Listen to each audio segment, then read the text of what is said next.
And in 5 minutes, we'll go ahead and get started. Thanks so much.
All right, it looks like we are just about at 4 o'clock. So we're going to go ahead and get started. Hello, everyone. My name is Elizabeth Brady. I use the pronoun she, her, hers.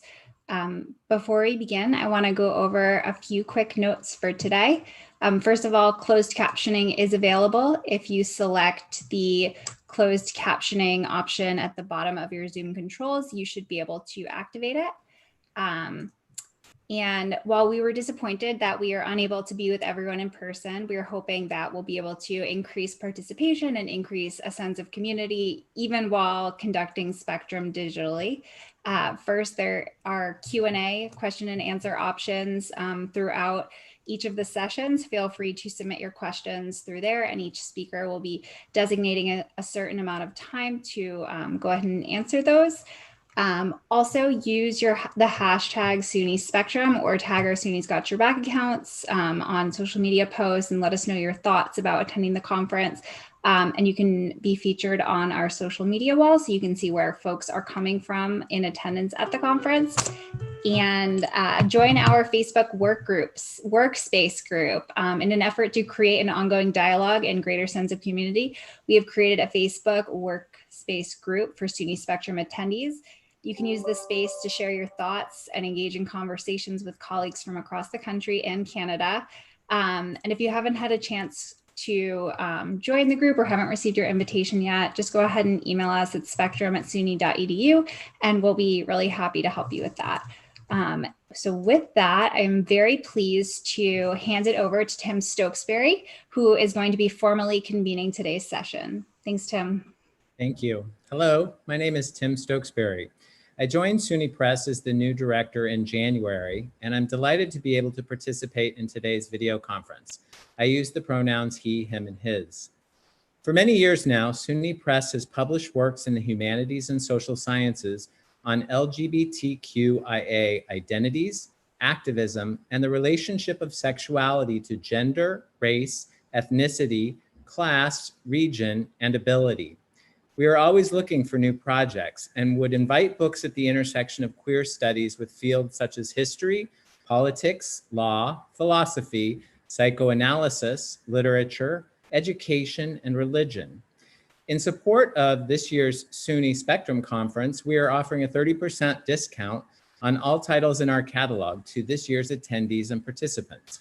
If you'd like to take us up on that, use the coupon code SPEC20 at our website, sunypress.edu, which is also where you will find information about submitting your own manuscript proposals. With that, I am pleased to formally introduce you to today's speaker, Tara Fuller, the Director of Fraternity and Sorority Life at Monmouth University. Tara uses the pronouns she, her, and hers. Tara Fuller has been passionate about understanding others who are different from her for as long as she can remember. Tara was adopted as an infant, has been challenged by mental illness, and identifies as a member of the LGBTQ community. She is grounded by her ability to build relationships and sees this as a foundation to making a big community impact. Tara has worked in higher education and student affairs on a number of campuses for 10 years. She received her BA in Multicultural Leadership from the University of Maryland, College Park, and her MA in Organizational Leadership from Rider University. Tara's experiences continue to show her the importance of relying on the support of others. She believes that all people are on lifelong journeys to belonging. Today, Tara's presentation will showcase how broadening our knowledge and understanding of the impact that words can have in turn can help set the foundation of supporting the LGBTQ community. Tara's project will give an overview of terminology and considerations for how to best utilize language as a means to include and engage others. And with that introduction, I am delighted to formally convene this section. Tara. Tim, thank you so much. I am going to go ahead and share my screen.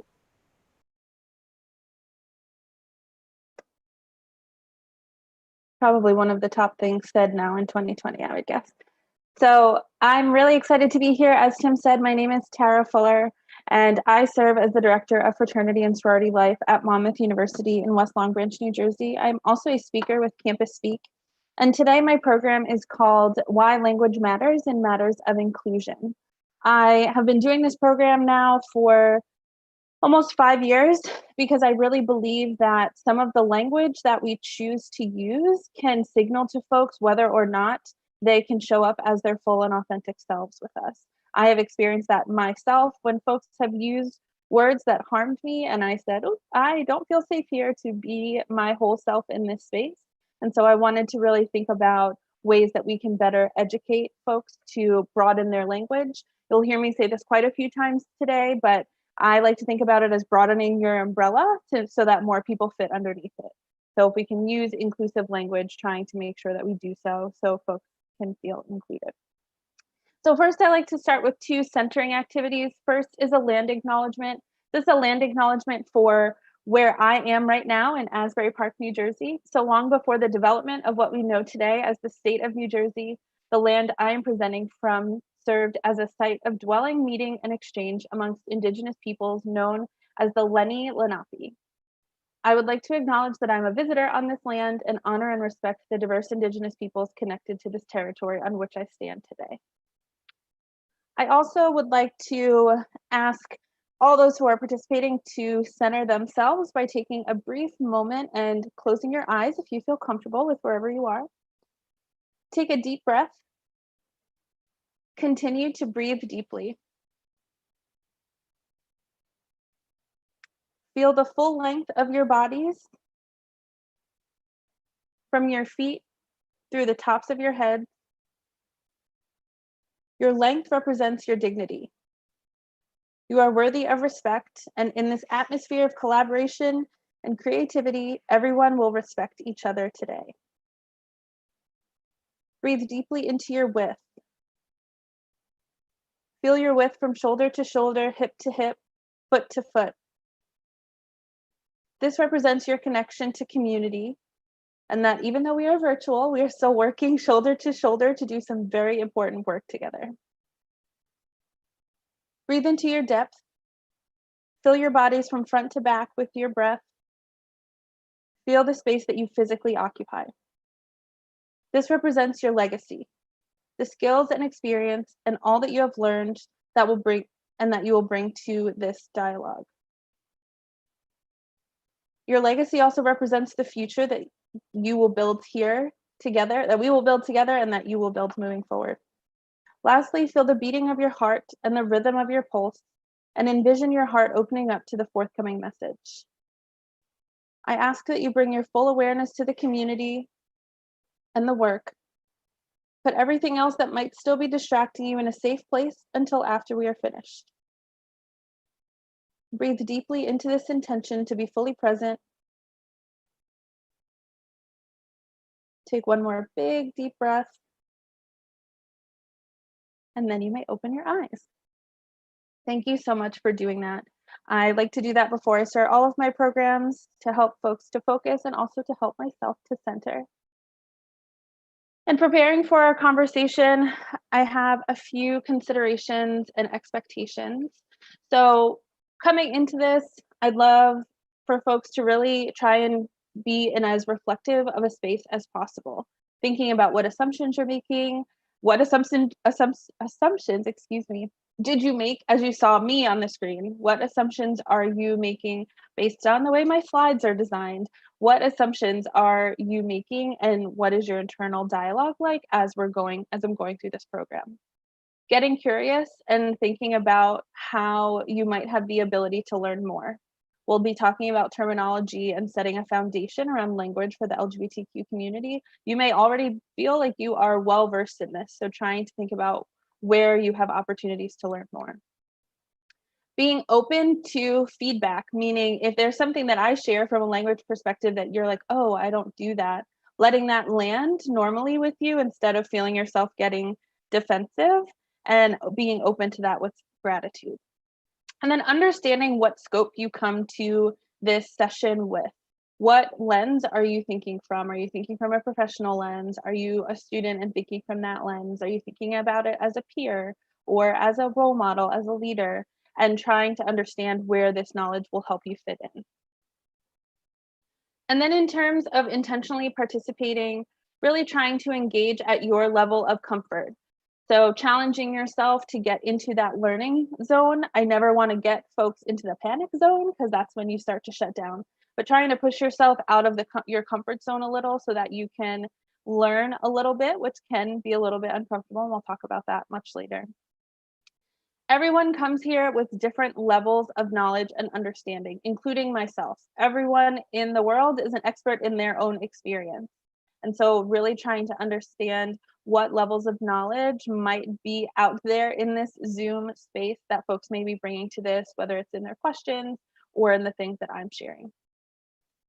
And that knowledge is also a collective knowledge. I love the idea of the Facebook workspace group, because I think that there's really an opportunity to bring some of the things that different folks are learning here and what people already knew in order to have that collective knowledge. And then thinking about, from a similar to the scope aspect, how can you discern what knowledge is important for you and the work that you are doing and how you are showing up in the world, and how can you apply that equitably to what your question or your concern or the path that you kind of want to go down is. So really trying to discern that for different scenarios and environments. Our agenda for today, I will share some reflection questions through which I think you can try and frame this conversation and the things that I will share. We will be heavy at the beginning on language and terminology, understanding how we are socialized in the society in which we live and acknowledging our bias. We'll talk about language, we'll talk about action items to work toward being more inclusive to the LGBTQ community. What does allyship look like? Whether you're a member of the community or not a member, we can all show up as allies in different ways. And then what does it look like to take action? And as Elizabeth said, I will leave some room for Q&A at the end, and you can go ahead and drop whatever questions you might have in that Q&A box. So the reflection questions I'd like you to think about, pick one that really speaks to you or jot down a few notes for all of them. But in order to really think about this conversation broadly from a diversity, equity, and inclusion lens, what fears might you have about looking at your work or leadership or your life experience through the lens of diversity, equity, and inclusion? How can you think intentionally about your own identities and how they show up with you in your engagement? So we're never just one identity. So how do you show up in your multiple identities? And again, what assumptions maybe come from those identities? What biases might you have? Are there ways you or others benefit from not having conversations around LGBTQ inclusion? And I ask that so that we can understand, as you're trying to engage in this conversation, where others may be in their learning journey, and how can we really show up to better understand them and engage in conversations that aren't always comfortable. And then what assumptions are inherent in your work that could be upholding heteronormativity or cisnormativity? So we'll define that in a bit, but what assumptions are you doing that are barriers to LGBTQ inclusion? So to start, I wanted to give a high-level overview of diversity, equity, and inclusion for those maybe who are newer to this space. And so diversity is really the presence of different backgrounds, experiences, and perspectives within an organization. Having a lot of different identities represented, some are visible and some are invisible. The inclusion part is the second step. So just because you have diversity does not mean that you have inclusion. Inclusion is really making sure that folks from all identities feel like they can participate, like they have a level of involvement in decision making. And I always say that inclusion precludes belonging. So if you're looking for folks to feel like they belong in your organization or in working with you, really making sure that you are seeing all of their identities at one time is very, very important. And then equity, while it goes in the middle, I share it last because I think sometimes they are building blocks of diversity, inclusion, and then equity. It is not the same as equality. So equality is you're giving everybody the same $20.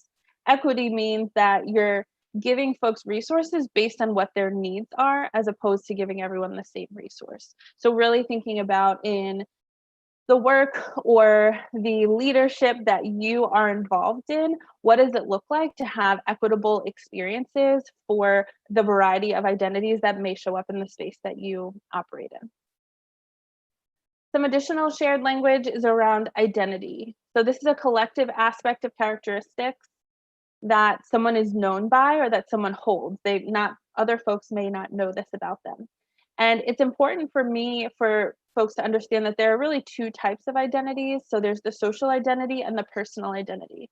The social being that ascribed identity in a lot of ways. So there are identities in our society and groups that you belong to based on how our country in particular, or if you're international, the society in which you're living, the community in which you live, categorizes different identities and different people. So social identities could include faith traditions, race and ethnicity, sexual orientation, gender identity.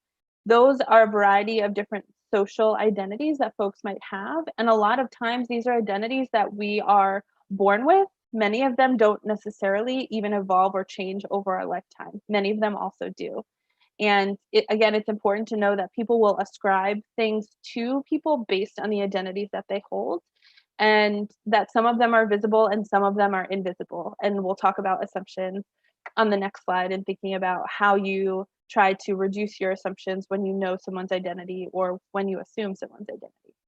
Personal identity is really who you are from an individuality perspective, includes aspects of your life that you choose. So whether that's your favorite song, your favorite mantra, your favorite car, your favorite food, things like that are personal identities or ways that you might identify, and these can evolve over time. It's important also for me to always share that while we are all of these identities at one time and we show up to spaces in all of them, sometimes one identity may be more salient than the other. So if I am in a boardroom where they're all men and I identify as a woman, I might feel my womanness a lot more in that moment because I'm feeling very different or like an outlier in that sense.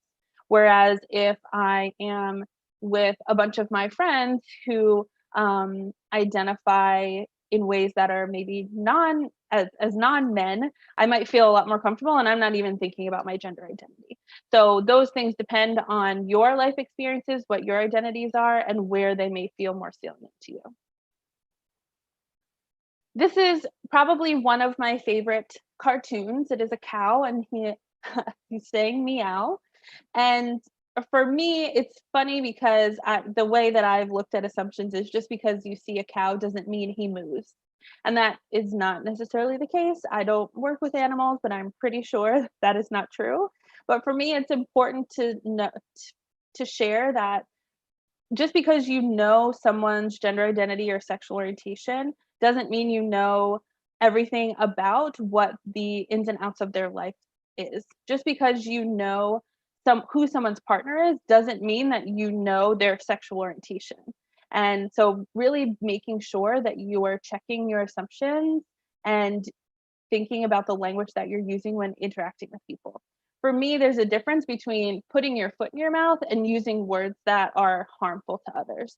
So an example that I always use is if you're someone who doesn't like tattoos and you were to come up to me and say, oh my gosh, Tara, my best friend just got these tattoos and I think they're so trashy and I just can't even believe that they would do that.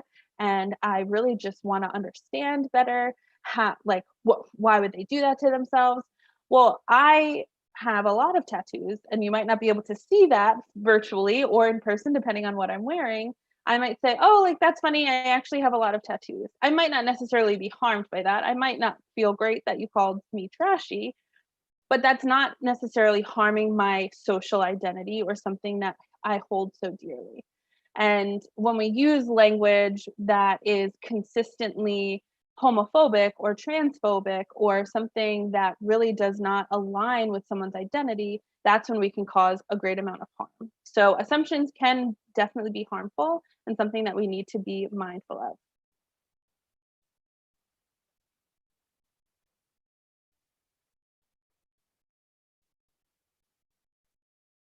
So some LGBTQ terminology, again, I never want to assume that everyone talking about assumptions, that everyone comes in with the same level of knowledge. So I do want to talk about the difference between sex and gender. In our society, we use sex a lot of times in 3 different ways. So we use it as talking about the physical act of sex. We use it to talk about someone's sex when we conflate it with gender, or we use it as sex, which is someone's biological physical sex, which is the way that I will be using it today. So sex meaning someone's identity as male, female, intersex, as it pertains to their chromosomes, their hormones, where hair grows on their body, how fat is distributed on their body, as well as some of their bodily organs and functions. So that is biological physical sex, and I put that in one category. And then gender is when we're referring to folks as man, woman, transgender, genderqueer, non-binary. And gender is also broken down into 2 subcategories. So, and I've seen this parsed out a few different ways. The way that I will be talking about it is gender identity. So I identify as a woman. Other folks may identify as genderqueer, as agender, meaning they're not ascribing to any of the gender norms or of the gender binary that we see man and woman sit on in our society. And then gender expression is the way that we present our gender to the world. So am I feminine? Am I masculine? Am I androgynous? Do I slide along that spectrum at some point? What are the ways in which I express my gender to the world? And then sexual orientation, which is separate from your sex and your gender, so 3 different things. Your sexual orientation is the direction of your attraction. So if I identify as someone who is lesbian or gay, I'm also comfortable with the term queer, which I will get to in a moment. And so I am attracted to women. That is the direction of my attraction. There are folks who identify as bisexual or pansexual who may be attracted to multiple genders or both genders, or depending on how they identify and who they say that they're attracted to, that is how they label or categorize themselves. It's also very important for me to recognize that not everybody cares to put a label on what their sexual orientation is. They are attracted to people and they are fluid in what those people look like. And so fluid might be the thing that best describes them. And when I think about assumptions, it's always important to make sure that you ask. So if you know that my partner is a woman, not to say, oh, Tara, she's a lesbian, that might not be something that sits well with me for whatever reason. You don't necessarily need to know the reason, but not assuming what my label or my identifier is definitely very, very important. So asking me, oh, hey, I know that your partner is a woman. Can I ask how you identify? Those questions sometimes for folks can be uncomfortable, but it means so much to me as someone who identifies as a part of the community. And I can't say that it means a lot to everyone in the community, but for me, that means a lot because it shows that you're really thinking about me, you're listening to me, and you're seeing who I am, and you really want to know genuinely how I identify. For me, it's similar to if someone's name is Samantha saying, oh, is it okay if I call you Sam, or do you prefer Samantha? That's someone's name and it really matters to them. And for a lot of folks, our identities really matter to us as well. I added asexual on here because I think it's important that we also recognize that not everyone has a direction of romantic or sexual attraction. And so they have a lot of great and robust relationships in their life, but they're not necessarily someone who wants to couple with one person or couple with many people. So making sure that that's something that we think about and from a language perspective is very important and something that we need to make sure we're doing. I think about examples that folks give in class when they give examples of dating, because even if they're being as inclusive as possible and saying, so you're going on a date and the person you're dating is X, Y, or Z, without gendering the people in the scenario or the example, we assume still in that example that everyone is dating. So is there a way to use an example that's about friendship as opposed to dating? That would be most inclusive to all sexual orientation. When we're using LGBTQ, there are a lot of letters that can be added to LGBTQ plus, LGBT, LGBTQIA. There are many letters that can be a part of that. Sometimes folks will dismiss it as if they stumble over themselves, and that's from a place of embarrassment, and I understand that. But for me, it is critical that people really know what they're comfortable with, practice it, and use that set of letters. So I use LGBTQ. That is what is most comfortable for me. If at some point it becomes important for me to add the plus or to add another letter, I'm happy to do so. But I want to make sure that I'm using it consistently so that I can show my comfort with all of the letters that are there. And knowing what they mean is also important. I share this because I once had someone who was talking to me. They did not know my identity, and they said the the BT, the whatevers.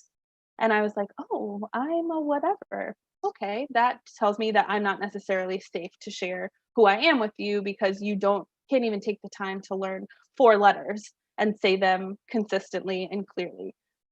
So really thinking about the way in which you use those letters again signals whether someone feels like they can be authentic with you. And then GSM is another way that folks will phrase the LGBTQ community. It stands for gender and sexual minorities. And some folks are much more comfortable with GSM as opposed to LGBTQ. Again, that is a preference for which of those you prefer to use. For me, it's important that everyone picks a set of letters and practices them with their friends or with their pets or in a mirror or however you need to practice it so that you really can show that if you're trying to show up and support folks in the community, you are signaling that you are open to that. And then the term queer.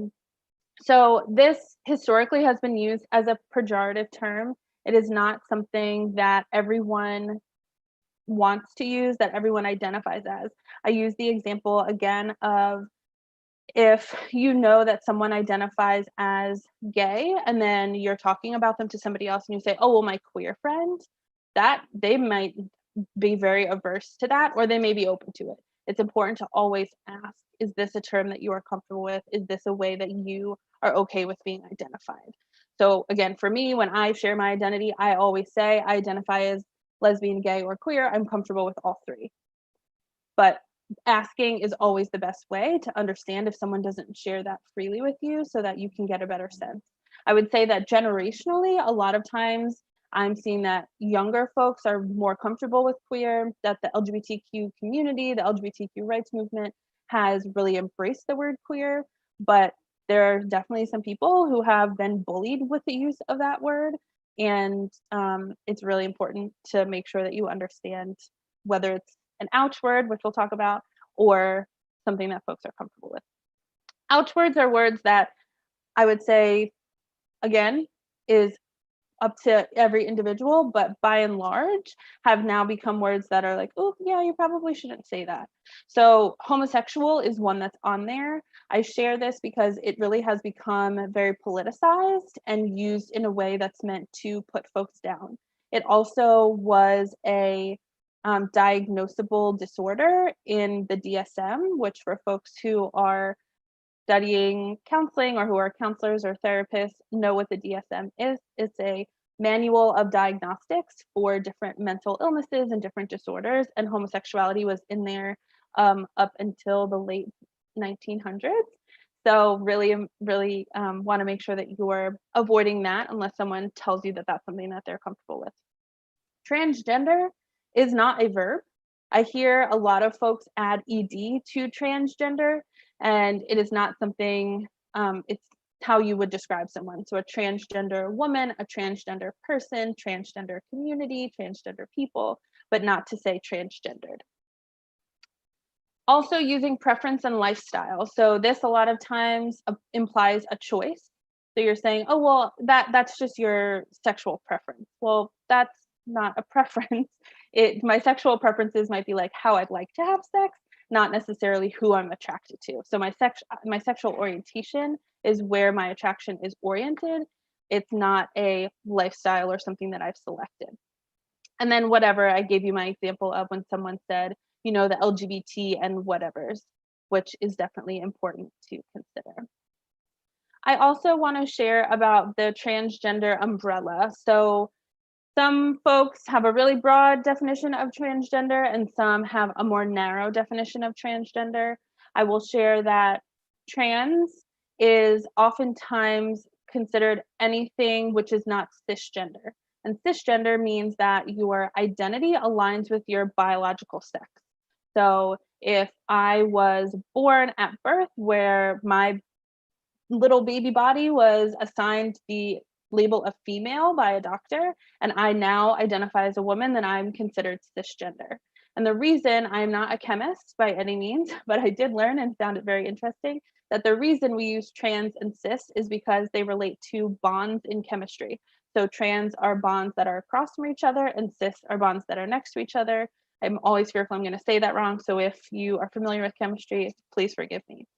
And it's also really, I want folks to remember to use cisgender because that is the way that we avoid saying a normal woman or a real woman. It's to say a cisgender woman so that we're normalizing everyone and everyone's lived experiences and what their identities are.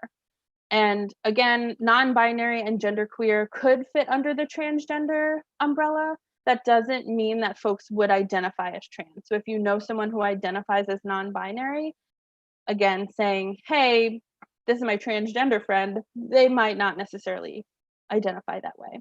For me, it's also important to make sure that when if someone's called a transgender woman, they're just a woman. You don't necessarily need that qualifier in front of that. So again, asking folks how they identify is always the best way to go.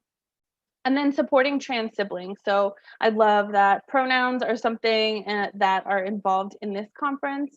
I know that in higher ed, at least, and in student affairs, which is where I work, that's pretty common now in email signatures. I think it's really important for normalizing. So to say, my pronouns are she, her, hers, that way if there's someone in the group whose pronouns are they, them, theirs, they don't have to feel like, oh, well, no one else shared their pronouns, but like, how are people going to know that those are my pronouns? So if everyone normalizes it and shares it from the beginning, then that just becomes a thing that goes along with everyone's introduction to one another. And just a reminder, because you know someone's gender identity does not mean that you know their sexual orientation. So sexual orientation is different from gender identity, and it doesn't necessarily change if someone transitions. So making sure that you're just aware not to stumble over that, because the direction of their attraction and who they are attracted to likely stayed the same or evolved over time as well. I do want to talk a little bit about privilege, which I like to call the P word, because folks can get a little bit bristly over the word. Again, another word that has been politicized. Privilege is something that protects against systems of oppression and makes it easy to deny the experiences of others. It means that we're using based on some of our identities, we may be using less mental or emotional labor to prepare to operate in, show up for, and process the world. So the example that I like to use is if you've been on a college campus and you've been on a college campus that is not necessarily accessible for wheelchairs, for folks who use the assistance of a cane or crutches, then but you operate in a way that's able-bodied, you might not even have noticed that. And it's just I walk on two legs and I operate in a world where a lot of places and structures were built for bodies like mine. So that is a privilege, not something I need to feel guilty about. It is how the world was built.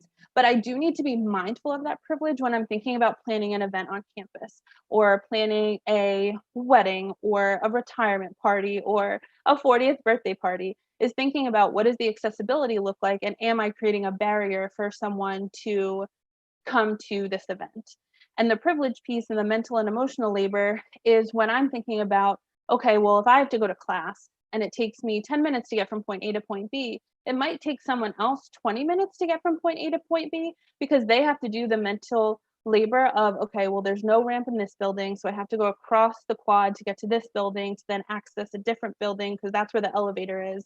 And so it takes a lot more time, where I have the opportunity to get to class early to study or things like that, and someone else is having to do a little bit more work to figure out how to operate that. So if you can make things easy and put in your syllabus, this is the most easily accessible way to get there, awesome. Any way that from a privilege perspective, we can say these are the things that will be more helpful from an equitable perspective to help folks to access the same opportunities and have to do less mental and emotional labor, is definitely a way that we can address our privilege, again, without necessarily feeling guilty about it. I didn't build the buildings, but I need to recognize that there are some folks that can't access them the same ways that I have. And so again, someone who needs to spend more time focusing on their physical, mental, emotional, and spiritual safety throughout the day has to work harder to access the time and energy to do what they want and need to do to thrive in the world. I also say that if I feel like I'm only accepted 70% of the way by an employer or by a student organization that I'm a part of, then I might only be bringing 70% of myself to the work that I'm being expected to do, to my engagement, because the other 30% is me wondering and trying to navigate how to do this dance of operating within that space. One example of privilege that I think is important, because so many times, and this is how privilege was sort of designed, we are unaware of the privileges that we might have, whether it's our educational privilege because we have the opportunity to go to college or university, or our socioeconomic status, or our nation of origin, whatever those things are, immigrant status, we might not necessarily be aware of the ways in which we have privilege. So when the Pulse nightclub shooting happened, I was very affected by that. I was also out that evening in a different city celebrating Pride, and I woke up in the morning to the news and I was really shaken by what had happened. And so I reached out to my best friend and I said, like, oh my gosh, I'm just like really shaken by this. I'm trying to figure out like how to process. And she said, oh, I know nobody is safe right now. And to me, I was like, oh, your privilege is showing a little bit, because this was a targeted act that was against the LGBTQ community and the Latinx community. And it is hitting me a little bit differently. And I said that to her, and she just was like, oh, I'm sorry, like I don't know how to show up for you right now. And so for her, she wasn't seeing it the same way that I was seeing it or experiencing it. So it was hard for her to access her empathy, because she wasn't thinking like, what must it be like to be in my best friend's shoes? And that for me is really the part of the awareness piece and the bias piece that we need to think about when working with others, in order to make sure that they feel safe and that they can access the resources that are available to them. So some additional shared language, tokenism. So this is doing something in order to prevent criticism. So if you are putting a picture up on your website that has folks from a variety of or a diverse background from a racial and ethnic perspective, saying like, oh, look at us, we're so diverse, that doesn't necessarily mean that you're inclusive. You're actually tokenizing some of the folks in that photo in order to showcase a level of diversity that you might not even have. So many times in photos like that, if there are 10 people, there are 4 or 5 folks of color, and that can be disingenuous to what the actual student population is. So that is one way to look at tokenism. Another aspect of tokenism is leaning on the experience of one person based on an identity that they have. So if you are in a classroom and someone says, well, someone said to me, again, we're in a classroom of, and I'm the only woman there, you say, Tara, tell me what women might think of this. That is tokenizing me in that moment and making me the spokesperson for an entire identity, which is not accurate or fair. So another level of tokenism definitely to be aware of. Microaggressions are individual, so one-on-one, not necessarily smaller because they still cause harm, but they're one-on-one behaviors or interactions that folks might have, whether indirectly, subtly. They are levels of discrimination against members of a group with minoritized identities.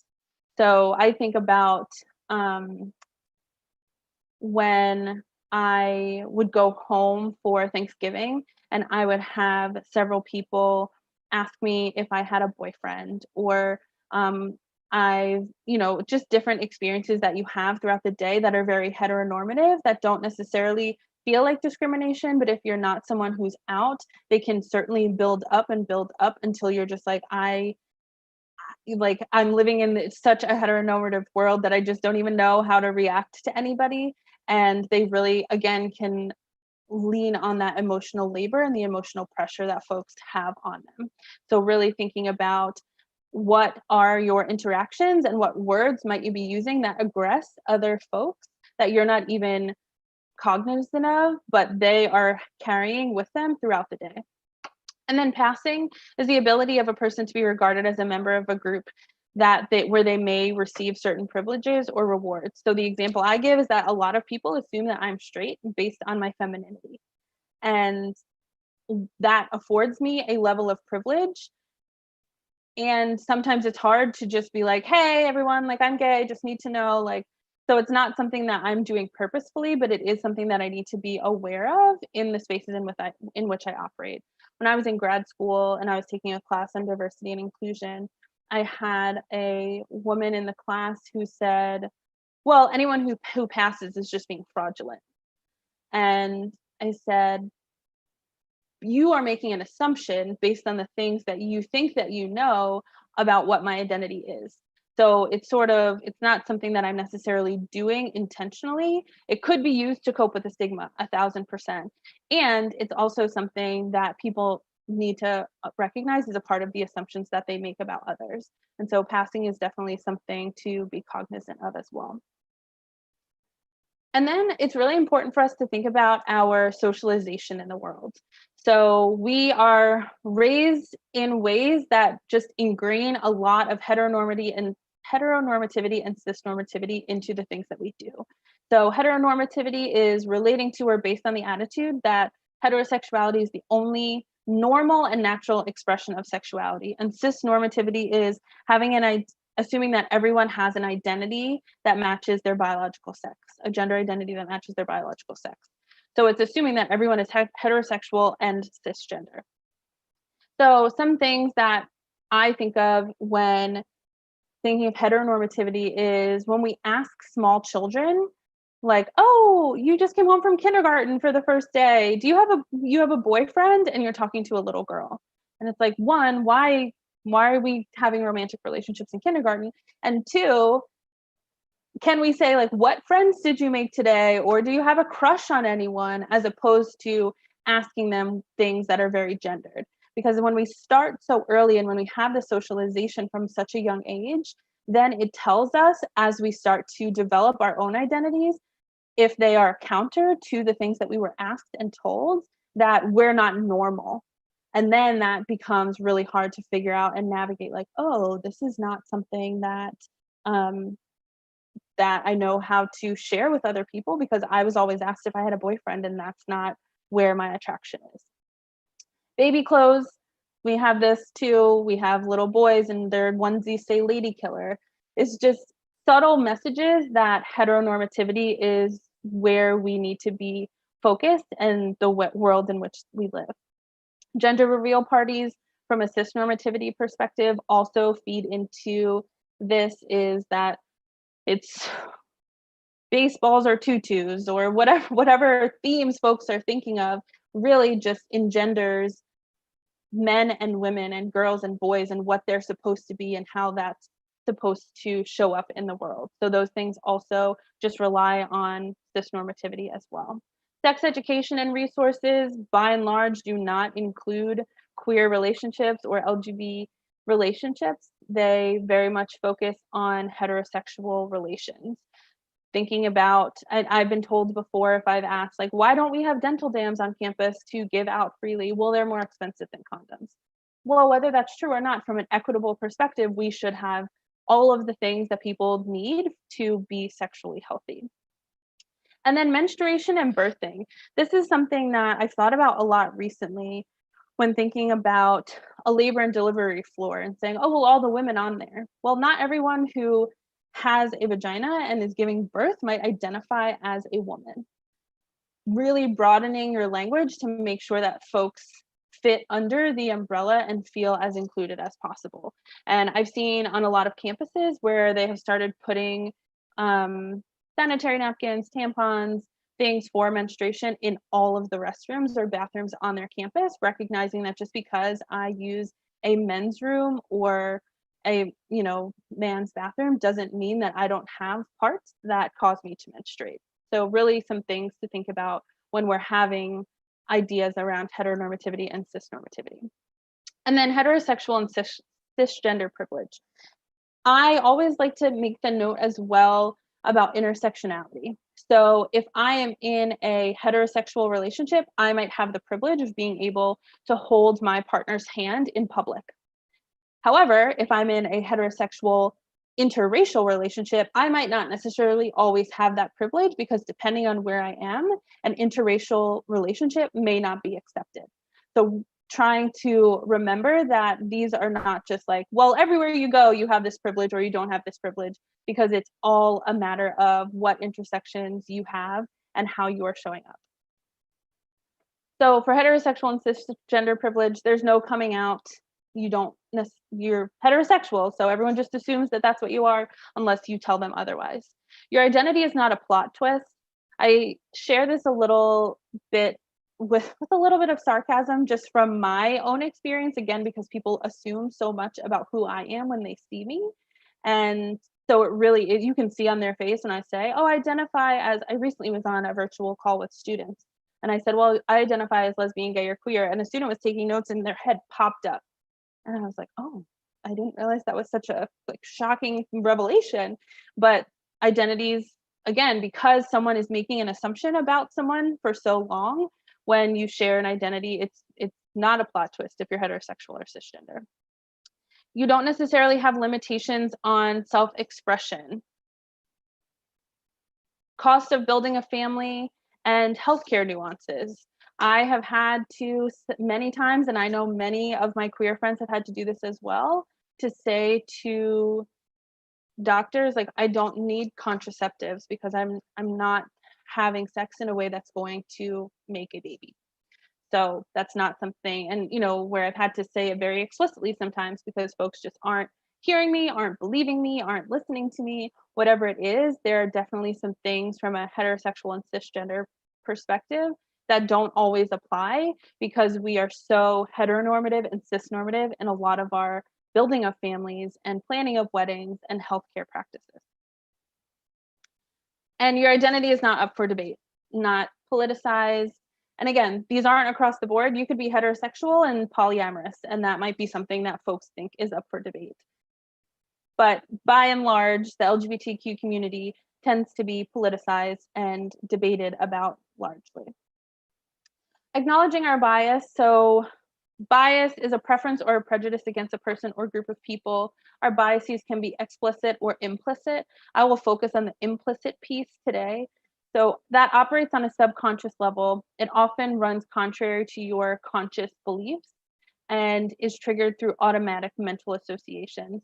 There is a survey through Harvard called the Implicit Association Test, or IAT. I would highly recommend folks look into that. There are a long list of identities and surveys that you can take, and it's really just two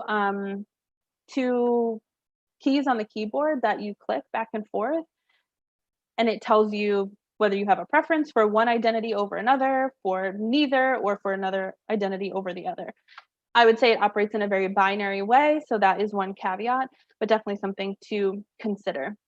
The running contrary piece from an implicit bias aspect is, so I'm wearing a shirt that says dismantle systemic racism. So I'm wearing this shirt explicitly in my head. I'm like, yes, I believe this. That doesn't mean that there's not something that I could do in an exchange or an experience with someone who identifies as Black that might not be a microaggression, which might have just been an implicit bias, not an excuse for it, but again, something to be aware of, that just because I say these things overtly and I believe them deeply doesn't mean there's not some socialized message that I still carry subconsciously that could come out in my interactions with others.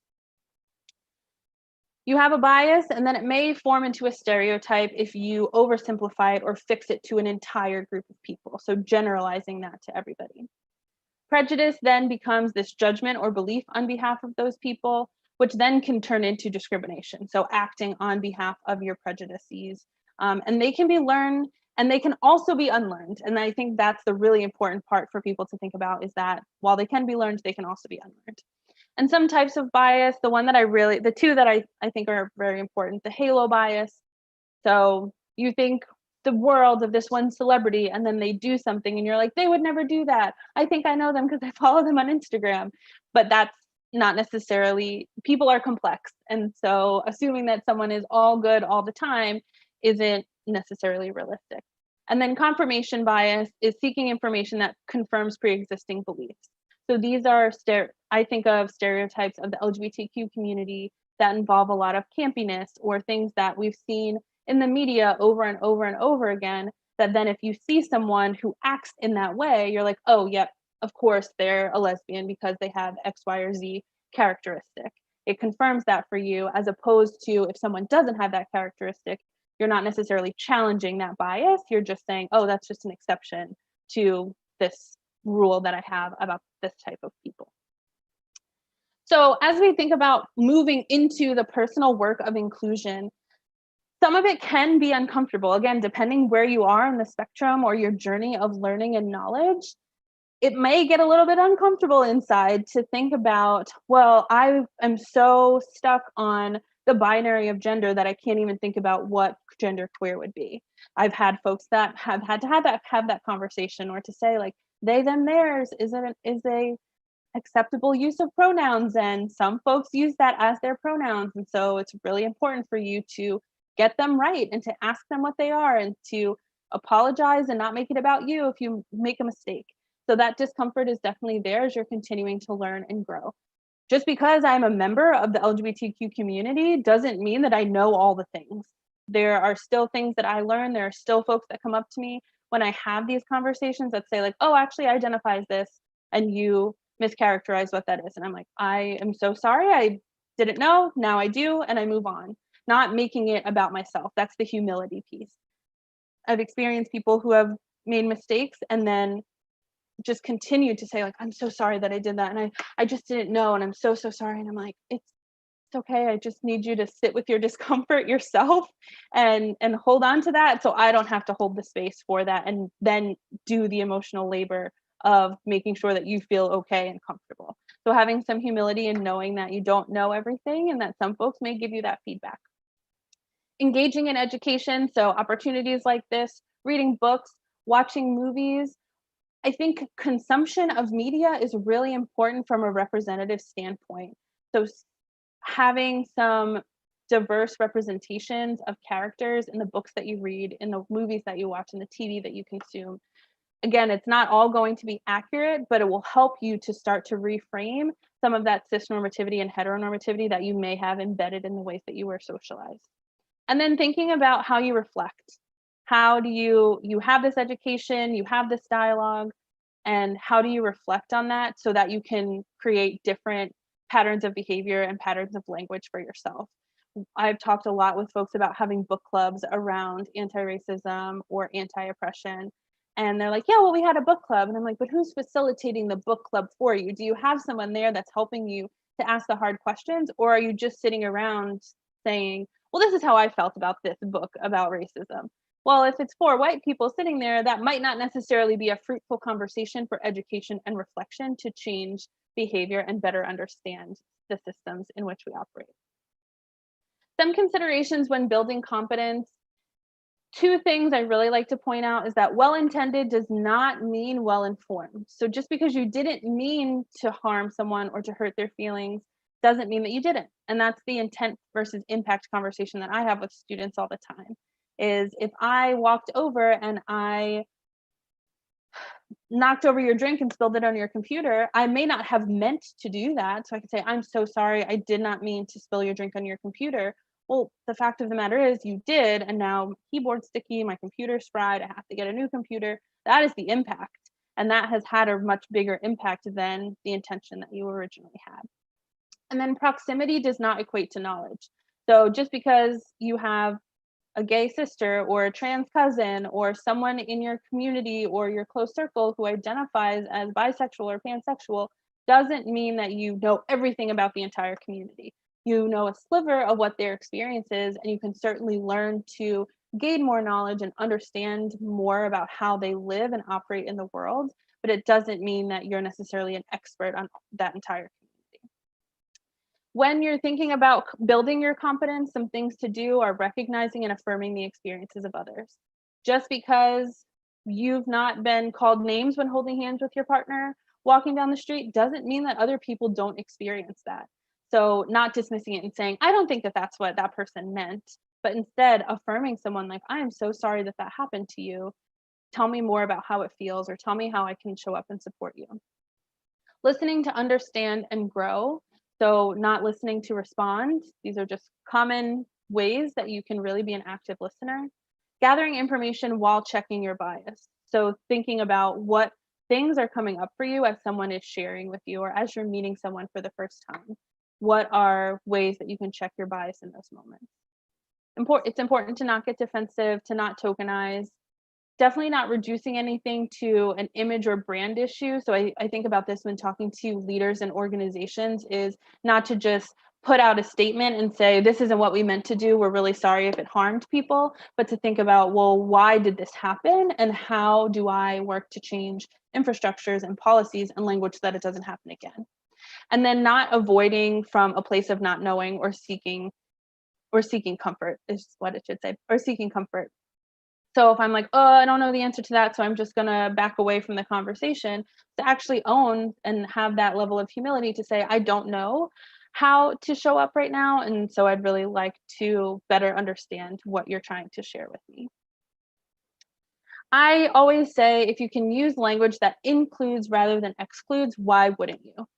So many folks come to conversations around identity from a political lens and say, well, you just want me to be politically correct. And for me, that's not the case at all. I want everyone to be seen and affirmed in the identities that they hold.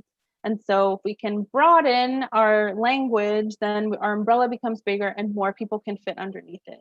It affirms others' identities and helps everyone to show up as their full selves.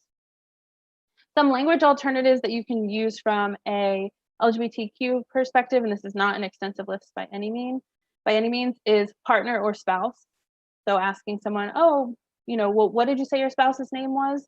Even if you know that someone has, if there's a woman that you work with and they've had a husband for 25 years, practicing the use of more inclusive terms is definitely helpful in my experience. Asking about siblings as opposed to gendering on the binary brother and sister. Saying members or employees when you're talking about an organization.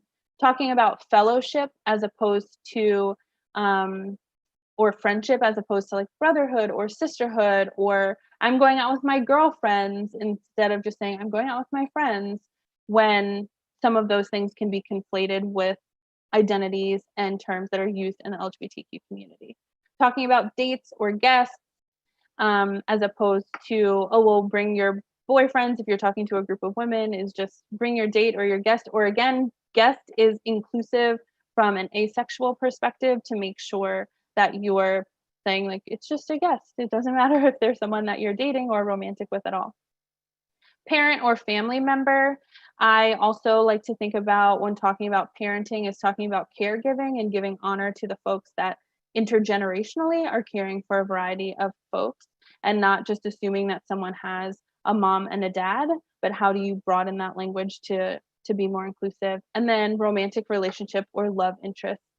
Like I said, people could just ask, are you dating someone, as opposed to gendering that based on who they're speaking with. Some other ways to create inclusive environments, we talked about assessing your language and modeling adjustments. So modeling the adjustments are really huge.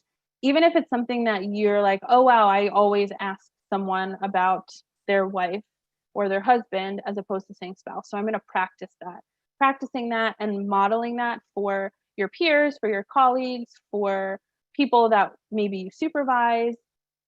That modeling the way is very, very important. Or sharing with folks if you hear them say some of this language, just to say, hey, I recently learned something, or one thing that I've used to be more inclusive is this language.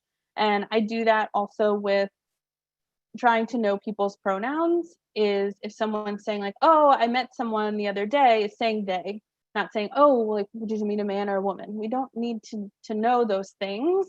We just need to know like, oh, okay, so who are they? What did they look like? How was the meeting? Being able to use broader terms is definitely important.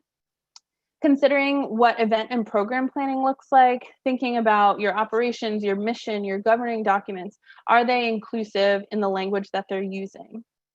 Reforming traditions and events that you might have with wherever it is that you are positioned, and making sure, again, that you're being as inclusive as possible to the LGBTQ community.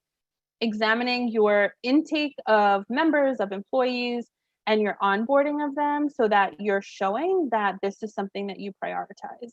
I once worked with a student with a fraternity, a student organization, and the chapter president we had talked about trans inclusion in fraternity and sorority, which is a whole nother ball game. And he said, oh my gosh, I just found out there's a trans man that is on campus and he's a legacy of our fraternity and I'm so excited, I'd really like to recruit him. And I said, well, that's great, I'm glad you're so excited, but I need to know, how would your other members treat him? And he sort of sunk down in his chair and was like, oh, yeah, I didn't really think about that. So how are you educating all of the folks that you are onboarding in whatever organization you're a part of to show that these are things that you prioritize, so that when you have an opportunity to be inclusive, it's not just to check a box of diversity, but so that that person will benefit from your organization and that you will benefit from them being a part of it, and everyone feels like they are included and belong in that space. This also helps from a normalization perspective when we're thinking about prevention of discrimination, prevention of violence, that you're normalizing all types of identities across the board and showing an affirmation for these identities and celebrating them, so folks don't otherize or have this divisive lens about which they treat other people. creating spaces for genuine connection, whether that's creating an affinity space. That's something that I've seen happening in a lot more organizations, is understanding that sometimes LGBTQ folks or folks of color or interfaith folks, people with identities that are not necessarily the dominant identities in society, might want that affinity space to just talk about what their experience is. If it is an organization that has a lot of heteronormativity that's embedded in the things that they're doing, having that space to say like, wow, I really experienced a lot of microaggressions in the last week and I'm just like really tired emotionally, to be able to say that with peers who may understand is definitely really important. But also to be able to create genuine connections for everyone to get to know each other, to have that proximity so that they start to better understand each other's identities. Owning your blind spots, so trying to recognize what the biases are, what the assumptions are that you might have and you might make. And sometimes it's hard to see our own blind spots, so that's why it's called that. But really trying to see, well, how do I best recognize or fix things that I do that I'm not necessarily aware of? And then really listening to and understanding the experiences of others so that you can better move forward with, again, course correcting things. Celebrating identities through storytelling and representation.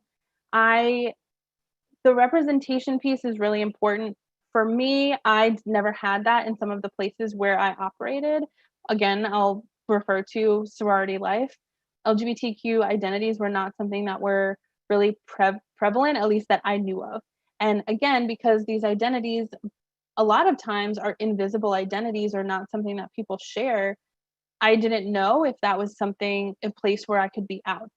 So trying to figure out, if you don't have that level of diversity in your spaces, how do you create representation and storytelling to show folks that you are inclusive of all types of identities? And really getting to know the people that you're around who can help you to better understand different identities that you might not have. Yeah, you know people, but are you an ally?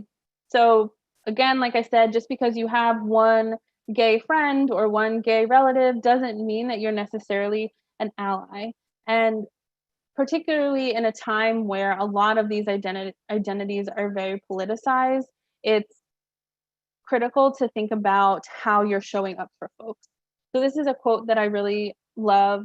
It's, if you have come here, excuse me, if you have come to help me, you're wasting your time. If you have come because your liberation is bound up with mine, let us work together.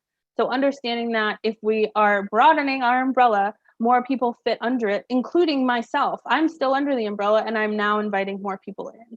It's not about everyone having their own individual umbrella, but really thinking about what is liberation at a larger scale. And one thing that I have learned actually through counseling that I've done myself is that I might have the language of coping mechanisms or the things that I need to do to be a better person, but that doesn't mean that I'm necessarily creating change within myself. It just means that I have the ability to tell that story to others.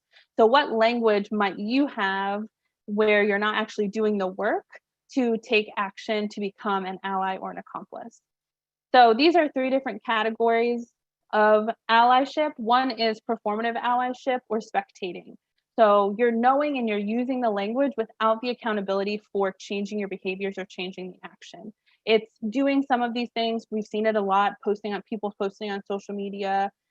It's seeing allyship as a handout or something that you give to other people because you feel badly for them, as opposed, and you see it as social capital. Well, if I post and say that I'm an ally, then I'm going to get this social capital and this social credit, as opposed to being an ally where you are actually engaging in personal reflection and education to know and do better. So once you know better and you have all these tools in your toolbox, you need to use them. You need to use those tools to move forward and be more credible as an ally. So allyship means that you're not showing up just to get that capital or that credit. You're actually maybe disrupting some personal conversations that perpetuate oppression or homophobia or transphobia or biphobia that you're actually confronting people when you have that conversation. And then being an accomplice takes it one step further. Your actions are actually informed by and follow the direction of leaders who have marginalized identities. So it's not a bunch of heterosexual individuals that are hosting the Pride event, but actually supporting the Pride event that's been hosted by LGBTQ individuals. You're listening respectfully. You're not generalizing, like just because I have this one person in my life with this identity means everyone has the same experience. And you're really building trust through accountability. So saying, hey, you know what? I realized that 3 years ago I did this thing and I didn't know that that was homophobic at the time, but I'm recognizing that that's what it was. And I'd really like to apologize because I've learned a lot in the last 3 years. And so trying to figure out, like, how do you have that redemption and that restoration piece so that you can show up and be an accomplice to dismantle some of this heteronormativity and some of this cisnormativity that exists constantly and kind of incessantly in the world in which we live. When you're thinking about applying the concept of inclusive leadership or inclusive language, it's important, one, to reflect, are you meeting or setting the bar? Are you like, yep, no one else where I work is doing this thing, and so I'm going to start doing it and I'm just going to model the way? Or everyone is doing this and I didn't know why they were doing it, but I want to meet that bar. I want to meet the standard and then I want to exceed it. So understanding what is your role or your influence in your organization? How are you navigating some intergenerational engagement? We're at a place right now where in a lot of our companies, our organizations, on our campuses, we have anywhere from Gen Z to baby boomer or beyond. And how are we having conversations around the variety of different lived experiences that folks have, even if they have shared identities?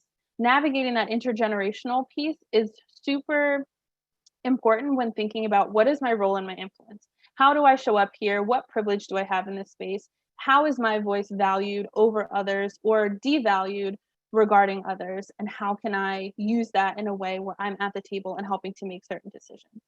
Thinking about what campus and community resources there are for you to engage in when it comes to your influences, making those connections and that networking in whatever position that you might hold. Considering skill sets in your selection processes. So whether that's employment, new students coming to campus, you're having new people join your organizations, making sure that language is a technical skill that we expect of everyone, because sometimes we don't expect it of everyone. And it's like, oh, well, he just says those things sometimes, or those are just jokes that he makes. It's just him. Well, how do we hold people accountable to say, everyone needs to have this language because it makes us more inclusive and it makes us better? And really understanding that why, not just saying, well, you need to put pronouns in your email.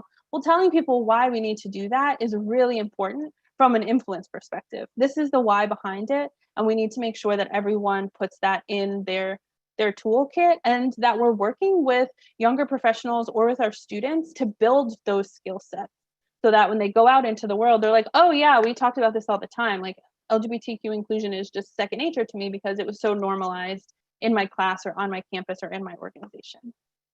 And then also recognizing community and organizational history and culture. So when I think about higher education in the United States, again, I work in fraternity and sorority, when I think about those systems and structures, so many of them were founded on systemic oppression. That is how, white men who owned property were the first people who were allowed to go to college in the United States. So how is the organizational culture and the history sort of blended together, and what are ways that we can best disrupt that? What influence can we use? Who needs to be at the table? What power do we need to use in order to disrupt some of those things? And it's really widespread in an infrastructure kind of way. And you need to make sure that it's in alignment. If you just start using the language, but it's not reflected in your mission or on your website or on your social media pages or in your syllabus, then folks are going to be like, this is incongruent because they're saying one thing, but this is the thing that they're doing. And so how do we, one, have patience for things that take a longer time to change, and two, be transparent about why those things haven't changed yet? So a lot of the work of using language to create change, to create belonging, is simple, but it's not easy. It's something that's like, oh yeah, just start using this word and like, that's great. But it's not necessarily easy because that's not the end of the story. So as you think about engaging in this work, I would say to stay in it if it's safe for you. If you feel like, all right, I can show up, I can do some of this work, I can have these conversations, it's safe for me to do so. I think about that when I think about supporting trans folks. I am someone who is cisgender, and so it is safe for me to be out on the front lines, not instead of, but next to trans folks in order to say like, okay, it's safe for me. Like if you need to take a break, I'm here for you. Or it's not safe for me today because these are the other things that are happening in my life. So staying as long as it's safe for you. Building a coalition of other folks. If this is a change that you want to make, or you're like, yeah, the language that we use in our organization is super heteronormative, we need to change that. Find other people who are interested in doing it. There likely are others. It's just that maybe no one's spoken up about it, but everyone's thinking it. So how do you find those allies to help to do some of this work? Using your voice and how it suits you. So I talked about scope and I talked about discernment earlier. That is what this means. How do you use your voice so that it suits you and the folks that you're trying to communicate with? Use your own words and your own why to really have that conversation with others. And then not overthinking it. So it can be simple. You don't need to overthink the process to create change, but thinking about intuitively, why do I feel like I want to do this? Who is it that I care for, that I care about? How maybe you've never questioned whether you belong because you always belonged in the spaces where you've operated. So how do I just think about, well, what made me feel like I belong and how do I recreate that for other folks? And then thinking about what's next. So a commitment to action. Trainings and education are just the start to the conversation. Familiarizing yourself with identities, just the start to the conversation. Sustainable change takes time, it takes intention, and it takes practice, persistence, repetition. Those are some of the things that are really going to need to be figured out. Where are the short-term goals? What are the easy wins that you can have in order to move some of this conversation forward so that you're normalizing identities, normalizing language in the spaces where you work so that folks can feel like they are safe. Doing some personal assessment. So what are some examples that you've experienced? What are some examples that your peers have experienced? How do you make connections with others so that you get to understand a more robust and diverse portfolio of stories in order to better understand the experiences of folks who are different than you? Thinking about what your feedback loops are. If you are thinking, well, I'm in this organization and I want to make all of these changes, making sure that you're revisiting the changes. Does this work for everybody? Does this make everyone feel included? Is there a mechanism that folks can share some of that feedback with you where they're not feeling disenfranchised and instead they're feeling empowered to share that and like it's being taken seriously? And then again, consistently doing some of your own identity reflection. Where do my identities show up? How do my identities take up a lot of space or not take up enough space? And how do I accommodate for that? And then in a role as an educator, whether you're educating other people, whether you're educating students or peers or educating supervisors, some things that I like to think about, there is definitely a cancel culture out there where folks are just canceled and removed for doing one thing. That might be the route that you need to go from an accountability perspective. But there's also the level of restoration. Is there a redemptive aspect to something that happened? And if there is, are we quantifying one person's harm over another person's harm? This is all, when it comes to bias incidents or things like that, it can be really nuanced. And so how are we thinking about the education of folks who maybe have made quite a few missteps and are not doing better once they know better? And then not tokenizing people, but instead amplifying voices and saying, well, we have folks here who have X, Y, and Z experience, and we want to amplify those voices. I don't want to speak for them. I don't want to speak on their behalf. Instead, I want to give the platform over, give the microphone over, have a bigger table where more folks can sit there so that we make sure all experiences are being amplified. So I am at the Q&A portion. I have about 15 minutes left for Q&A. So we talked about asexuality, So some universities do use the LGBTQIA+ as an acronym. So asexuality is definitely something I mentioned. Making pronoun disclosure mandatory, that it forces people to possibly disclose pronouns that they are aren't ready to disclose, or because or because they aren't ready. They disclose pronouns that they don't truly identify with. I think that that's a great question. Thank you for sharing that. So balancing the normalizes versus the asking for pronouns. I don't know that I think it should ever necessarily be mandatory. Even when I think of events that I've had where folks have put it on their name tags, I think having it as an option shows that it's normal. So for me, that is enough of a normalization, and it's encouraging folks to do it. I do agree that the mandating of it makes people, to your point, put pronouns there that they don't actually use. And so that definitely could disenfranchise some folks and make them super self-conscious every time they send an email. And that's more emotional and mental labor than they need to be doing. So that, I would say, making it a suggestion, if you have a signature that everyone's supposed to be using in their email, adding it there, but letting people know this is optional. If you want to delete your pronouns, you can. The hard part, the most important part for me, is the educational piece.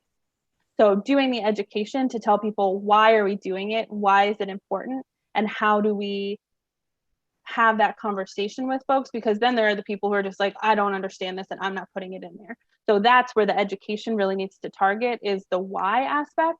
And then with the individuals who are like, well, I really don't feel comfortable sharing mine, then they can definitely, they're just not ready, then they can opt out as well.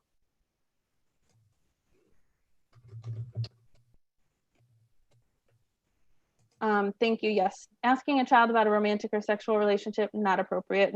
I've heard it many, many times. The resource for bias is the implicit association test. That is through Harvard. Using the term accomplice, I think I answered that. I love the idea of being an accomplice, because it shows that you're understanding that you may need to sacrifice some of your privileges in order to liberate everybody together. And so I think about that, and this example that this individual used was getting arrested at a rally, right? Like, I might need to give up some of the things that I live comfortably with in order for other folks to get their rights. And so for me, that's what accomplishship looks like, whereas allyship might not necessarily do the same thing. I believe the slides will be shared. Elizabeth, is that right? Yes, they'll be shared on the online events platform. Okay, thank you. This says, I heard from the grapevine that it isn't always polite to say someone identifies as a woman, man, genderqueer, etc. I think it's important to ask. That is going to be my official stance. Is it's important to ask people, is that how you identify? Because I would say I am a woman. I wouldn't say I identify as a woman. I don't know that I would say it isn't polite.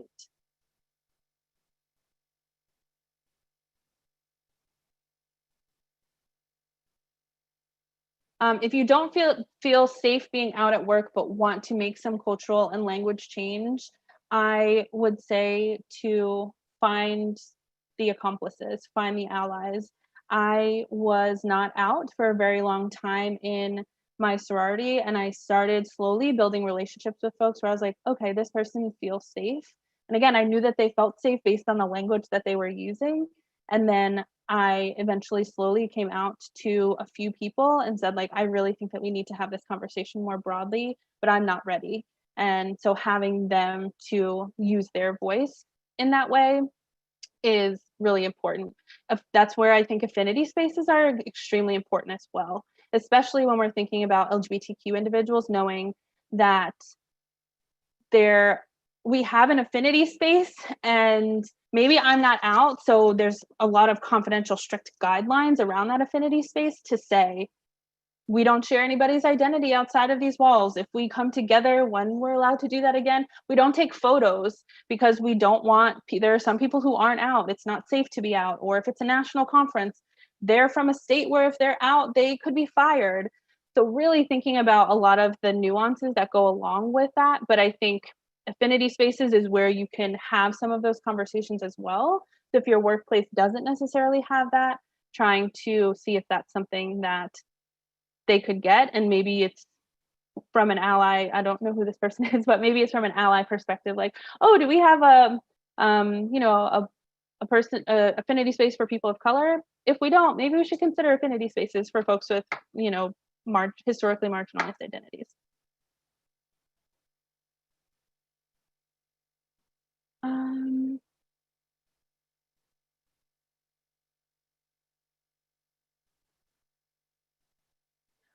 So this person asked, do I owe my students to come out? Do I owe it to my students to come out? So they identify as gay, but in the classroom don't necessarily deliberately refers to spouse in a gender neutral terms.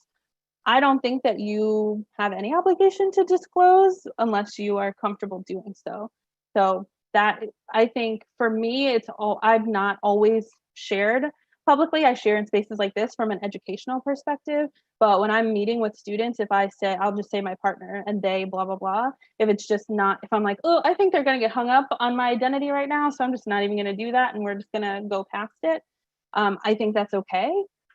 I would say that if you feel like it's helpful for someone because you see that they're struggling or they've shared that they're struggling and you think being a role model for them would be helpful, then that's where it would be important to share, but I don't think you're obligated to share at all.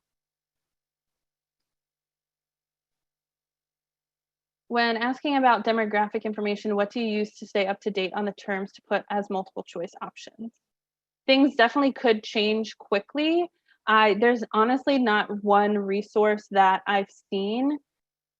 There was a survey that I will have to find this, and I have committed to Elizabeth that I will do a follow-up Q&A resource.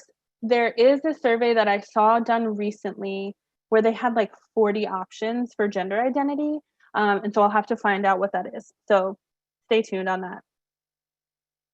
I'm making a note to ask. I'm trying to remember even where I heard about that.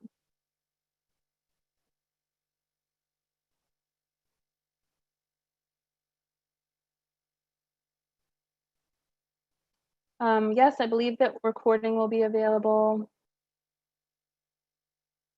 Yes, additional acronyms, thank you for sharing this. So QT POC, so queer, trans, people of color, and QT BIPOC, so queer, trans, biracial,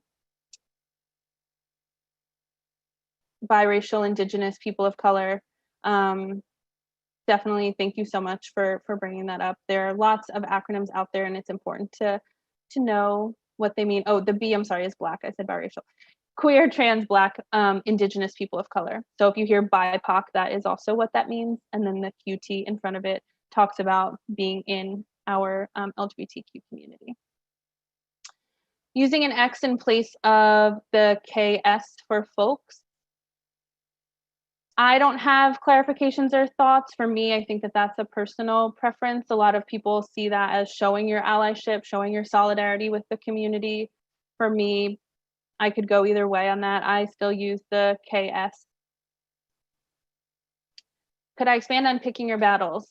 Yes, so picking your battles is, I share that in thinking still about what's safe for you. Thinking about your influence in an organization in which you operate.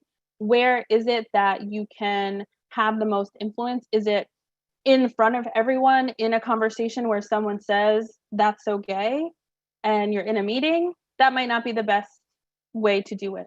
Or are you going to have a conversation in person with that person one-on-one afterwards, or call them in our virtual world, call them on the phone and say, hey, this is something that you said. I just wanted to let you know this is not necessarily something that's widely accepted. And I know plenty of people, or I myself was harmed by it. So it's really being strategic is what I mean by picking your battles in terms of the change that you can make. Thanks for asking for that clarification. Speaking to faith-based organizations, so this question says, do you have any advice specific to faith-based organizations on how to be more inclusive, acknowledge their history of exclusion and oppression. This one is definitely layered. I can provide you, there is a documentary out there called For the Bible Tells Me So, that focuses from a Christian lens on that intersection of LGBTQ identity and religious identity. So I would say that's definitely one to look at. I think for me, it's always been about making sure that that organization knows that there are folks that exist within it that probably identify as a part of the LGBTQ community already. Because I think that's something that I've learned when I've had the conversation where there's been a history of homophobia or transphobia, is like, you recognize that there are folks in this organization that exist with that identity, and the harm that you are causing through some of the language that you use or through some of the messages that you preach or talk about.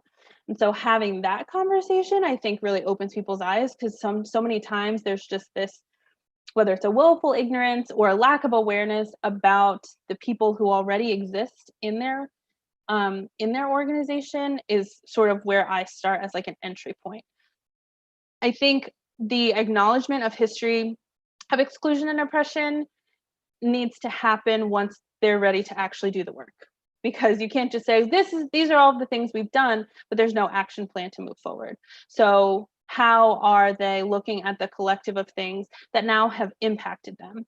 So your history definitely impacts and influences your future and your current practices. So if you're ready to change your current practices, acknowledging that those past practices definitely makes sense. I recognize that it's 5:27 and I know we have a final wrap up. So like I said, I did commit to Elizabeth that I will take a look at all these questions and provide some feedback in writing so that folks have a resource moving forward.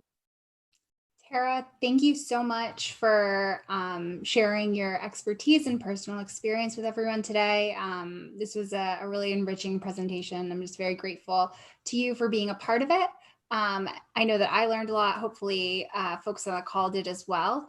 And I look forward to seeing everyone tomorrow for our 11 a.m. session at 11 a.m. Eastern Standard Time. And if folks are not able to make that, sessions will be recorded and shared afterwards. And Tara, again, thank you so much. Yeah, thank you. Thank you to everyone for joining today.